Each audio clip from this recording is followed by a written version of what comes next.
अस्सलाम क्लास 9। उम्मीद करता हूँ कि आप लोग खैरियत से होंगे। स्टूडेंट्स, आज का हमारा जो टॉपिक है दैट इज़ एक्सरसाइज 1.5। और एक्सरसाइज 1.5 स्टार्ट करने से पहले हमें कुछ बेसिक्स जो हैं वो पता होनी चाहिए। उसमें सबसे पहली डेफिनेशन आपके पास आती है students, determinant of a matrix. एक मैट्रिक्स का हम डिटर्मिनेंट कैसे फाइंड कर सकते हैं या कैसे हमें फाइंड करना चाहिए।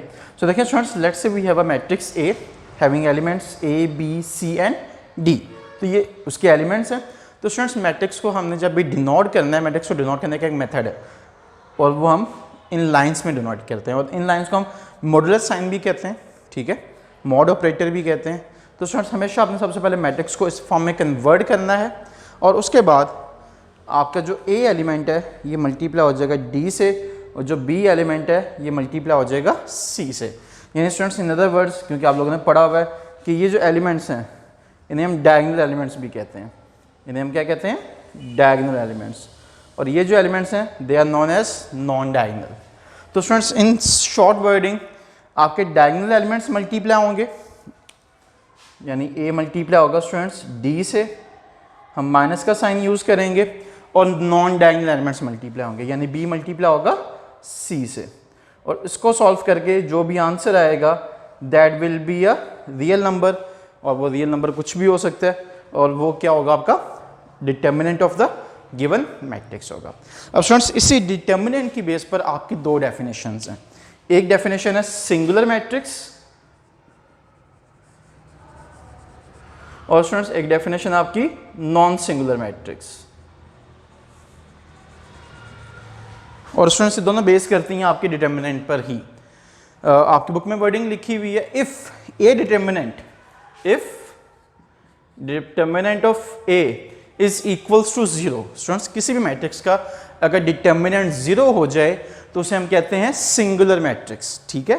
एंड सिमिलरली अगर डिटर्मिनेंट 0 के इक्वल ना हो then that matrix is known as non singular matrix. तो स्टूडेंट्स, बड़ी स्ट्रेट फॉरवर्ड सी चीज़ है कि अगर आपका डिटर्मिनेंट 0 आ रहा है तो वो सिंगुलर हो जाएगा, अगर डिटर्मिनेंट 0 नहीं आ रहा तो वो नॉन सिंगुलर मैट्रिक्स हो जाएगा। These are important short questions. Students, फिर आपके पास एक टर्म आती है that is adjoint, that is known as adjoint of matrix. और स्टूडेंट्स, आपको ये फाइंड करना पड़ेगा शॉर्ट क्वेश्चंस में भी, और इवन आगे जो लॉन्ग क्वेश्चंस आ रहे हैं उसमें भी आपने ये चीज़ सॉल्व करनी है। Students, let's say again we have a matrix A having elements A B C and D. तो हम एडजॉइंट कैसे फाइंड करेंगे? तो स्टूडेंट्स, इस मैट्रिक्स का जो है एडजॉइंट होगा adjoint of A that will B find by, देखिए स्टूडेंट्स, आपने क्या करना है, आपने जो डायगोनल एंट्रीज हैं आपने डायगोनल एंट्रीज की प्लेस चेंज कर देनी है और नॉन डायगोनल के आपने साइन चेंज कर देने हैं। स्टूडेंट्स, आपने क्या करना है, आपकी जो डायगोनल एंट्रीज हैं उनकी प्लेस चेंज हो जाएगी, मैं यहाँ पे मेंशन भी कर देता हूँ, और आपकी जो नॉन डायगोनल एंट्रीज हैं उनके आपने साइन चेंज कर देने हैं, उनकी प्लेस चेंज आपने नहीं करनी। तो बेटा जी, जो डायगोनल एंट्रीज हैं इनकी आप प्लेस चेंज करेंगे और नॉन डायगोनल के आप जस्ट वैल्यू के साइन चेंज करेंगे। अगर पॉजिटिव है तो नेगेटिव हो जाएगा और अगर नेगेटिव है तो पॉजिटिव हो जाएगा। तो दैट्स इट स्टूडेंट्स, ये आपकी कुछ बेसिक डेफिनेशंस थी। इन डेफिनेशंस के बाद अब मूव करते हैं हम एक्सरसाइज की तरफ, और एक्सरसाइज में क्वेश्चन नंबर 1 है आपके पास, that is find the determinant of the following matrices. Matrices आपको गिवन है, आपने उनका डिटर्मिनेंट फाइंड करना है। तो बेटा जी, अगर आप ए मैट्रिक्स देखें तो ए मैट्रिक्स की आपको वैल्यूज गिवन है -1 1 2 0। फर्स्ट पार्ट ए मैट्रिक्स आपको गिवन है -1 1 2 एंड 0। और स्टूडेंट्स, आपने इसका डिटर्मिनेंट फाइंड करना है। तो देखें बेटा जी, सबसे पहले उसी मॉड साइंस में ले जाएं, इसे -1 1 2 0 लिखेंगे। अब ऑब्वियसली जब आप -1 किससे मल्टीप्लाई करेंगे? 0 से, और 1 किससे मल्टीप्लाई करेंगे स्टूडेंट्स? 2 से। Students, 0 multiply by any number, answer will always be equals to 0, और स्टूडेंट्स ये क्या आ जाएगा? -2। So answer of A determinant will be equals to -2। तो दैट्स इट स्टूडेंट्स, जस्ट आपने डिटर्मिनेंट फाइंड करना था और आपने कुछ नहीं बताना। आपकी स्टेटमेंट बहुत मैटर करती है, जो आपको स्टेटमेंट में पूछा जाएगा आपने वही चीज़ सॉल्व करनी होती है, उसी के अकॉर्डिंग ही आंसर करना होता है। तो बेटा जी, अगर बी पार्ट देखें तो वह भी सेम इसी तरह से एक मैट्रिक्स गिवन है, उसको आप सिंपलीफाई कर सकते हैं। मैं आपको सी पार्ट करवा रहा हूँ। सी पार्ट में जो एलिमेंट्स हैं आपके पास, सी जो मैट्रिक्स है उसमें जो एलिमेंट्स हैं वो 3 2 3 2 हैं। तो देखिए बेटा जी, इसका भी आपने डिटरमिनेंट फाइंड करना है। तो सबसे पहले आप उसको उस फॉर्म में ले जाएं। अब आप लोग जानते हैं कि डायगोनल एंट्रीज मल्टीप्लाई होंगी। इट मीन्स कि 3 मल्टीप्लाई होगा स्टूडेंट्स 2 से, माइनस का साइन, और नॉन डायगोनल एंट्रीज मल्टीप्लाई होंगी। तो देखें बेटा जी, 3 2 6, और ये भी क्या आ जाएगा, ये भी 6 आ जाएगा। So determinant of C that will be equals to 0। तो बेटा जी इसका डिटर्मिनेंट क्या आ गया, इसका डिटर्मिनेंट 0 के इक्वल आ गया। So that's it students, question number 1 था। अगर नेक्स्ट क्वेश्चन नंबर 2 की स्टेटमेंट रीड आउट करें तो आपसे कह रहा है आइडेंटिफाई द सिंगुलर और non singular matrices. Find which of the following matrices are singular and which are non singular. अब आपने आइडेंटिफाई भी करना है कि कौन सा मैट्रिक्स सिंगुलर है और कौन सा नॉन सिंगुलर है। तो स्टूडेंट्स वो हमेशा कैसे करेंगे, आप डिटरमिनेंट फाइंड करेंगे और डिटरमिनेंट फाइंड करने के बाद देखेंगे कि वो आइदर 0 है या नहीं है। So if you look at the first part में आपको जो वैल्यूज गिवन है ए मैट्रिक्स में वो है 3 6 2 4। स्टूडेंट्स ए मैट्रिक्स आपको गिवन है 3 6 2 4। तो आपने बताना है कि क्या ये सिंगुलर है या नॉन सिंगुलर है। तो बेटा जी सबसे पहले आप क्या करें, आप इसका डिटर्मिनेंट ले लें। तो स्टूडेंट्स ऑब्वियसली सबसे पहले उसको मॉड फॉर्म में कन्वर्ट करेंगे।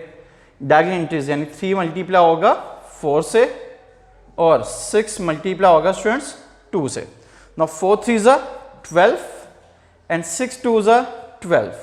और स्टूडेंट्स आंसर क्या आ गया, आंसर इक्वल्स टू 0 आ गया।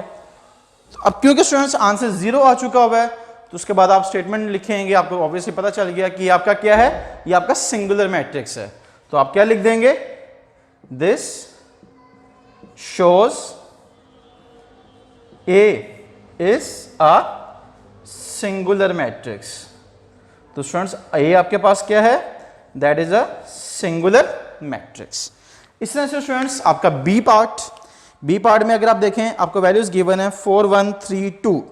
तो ऑब्वियसली इसमें 4 मल्टीप्लाई हो जाएगा 2 से और 1 मल्टीप्लाई होगा स्टूडेंट्स 3 से, और हमें नजर आ रहा है उसका आंसर 0 के इक्वल नहीं होगा। So that will be a non singular matrix. तो स्टूडेंट्स मैं आपको डी पार्ट करवा रहा हूँ, सी पार्ट इसमें आप खुद करेंगे। If you look at the D part, तो डी पार्ट में आपको वैल्यूज गिवन है 5 -10 स्टूडेंट्स 5 -10 2 -4। तो ये आपको गिवन है डी पार्ट, सॉरी यहाँ पे ये -2 है और ये +4 है।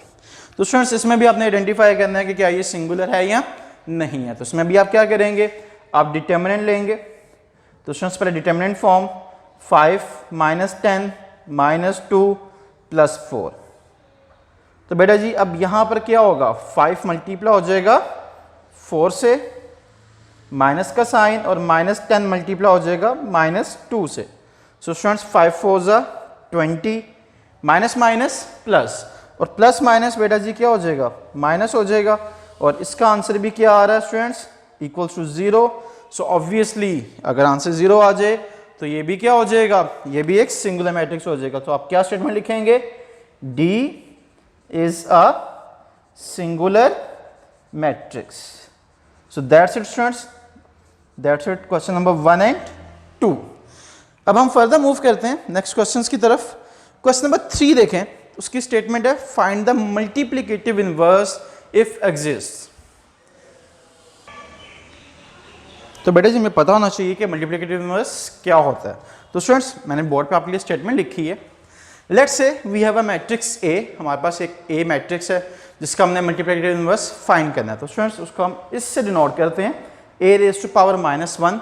ये सिंबॉलिकल रिप्रेजेंटेशन है इनवर्स की। And students that is equals to adjoint of A divided by determinant of A. ठीक है, आप उसको ऐसे लिख रहे हैं, या अक्सर हम लिखते हैं 1/a determinant multiply by adjoint of A students which means the same. ठीक है, अब बेटा जी क्वेश्चन नंबर 3 में आपने फाइंड करना है मल्टीप्लिकेटिव इनवर्स इफ एग्जिस्ट। तो स्टूडेंट्स यहाँ पर एक बड़ा इंपॉर्टेंट एमसीक्यू भी बनता है। अब इफ एग्जिस्ट आपको ऑब्वियसली डाउट में डाल रहा है कि क्या एग्जिस्ट करेगा या नहीं करेगा, या कब एग्जिस्ट करेगा। सो ऑब्वियसली स्टूडेंट्स अगर आप देखें तो आपका डिटर्मिनेंट जो है वो डिवाइड हो रहा है। ठीक है, और आपने पढ़ा डिटर्मिनेंट से एसोसिएटेड 2 डेफिनेशन, सिंगुलर मैट्रिक्स और नॉन सिंगुलर। तो स्टूडेंट्स अगर आपका मैट्रिक्स सिंगुलर हो जाए तो उस केस में 0 और किसी भी नंबर को आप 0 से डिवाइड नहीं कर सकते।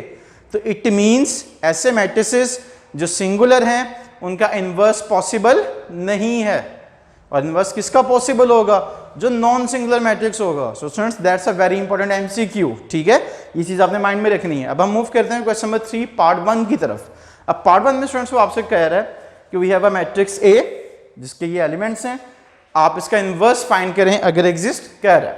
तो स्टूडेंट्स सबसे पहले हमने डिटरमिनेंट फाइंड करना है। तो देखें determinant of A that will B -1 3 2 0। तो बेटा जी -1 मल्टीप्लाई होगा 0 से और 3 मल्टीप्लाई हो जाएगा 2 से। तो ये देखें ये 0 आ जाएगा -6। अब क्योंकि स्टूडेंट्स आंसर -6 आ रहा है, it's a non singular matrix, so inverse will be possible. तो इसका इन्वर्स पॉसिबल है। सो इन्वर्स फाइंड करने के लिए अब आपको क्या रिक्वायर्ड है? अब आपको रिक्वायर्ड है इसका एडजॉइंट। तो स्टूडेंट्स इस मैट्रिक्स का एडजॉइंट देखें, डायगोनल एंट्रीज इनकी प्लेस चेंज कर दें। तो स्टूडेंट्स ये 0 आ गया, ये -1 आ गया और इनके सिंपली साइन चेंज कर दें। सो दैट्स इट, ये एडजॉइंट फाइंड हो गया स्टूडेंट्स। अब फॉर्मूला आपके पास है, इस फॉर्मूले में वैल्यूज पुट करेंगे।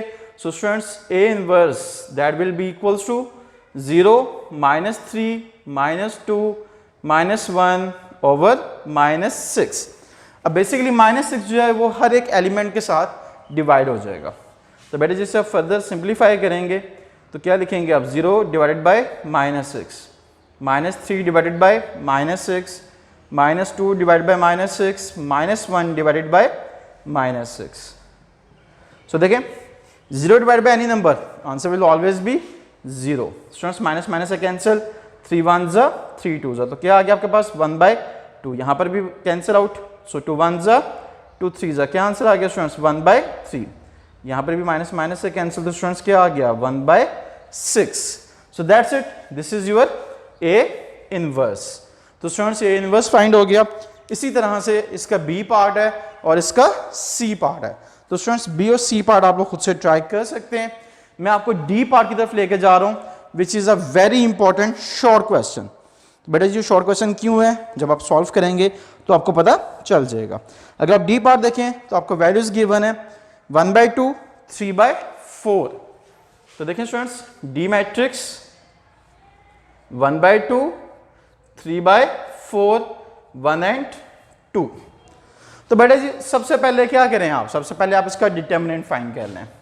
तो sir determinant of D that will be equals to 1/2 3/4 1 and 2।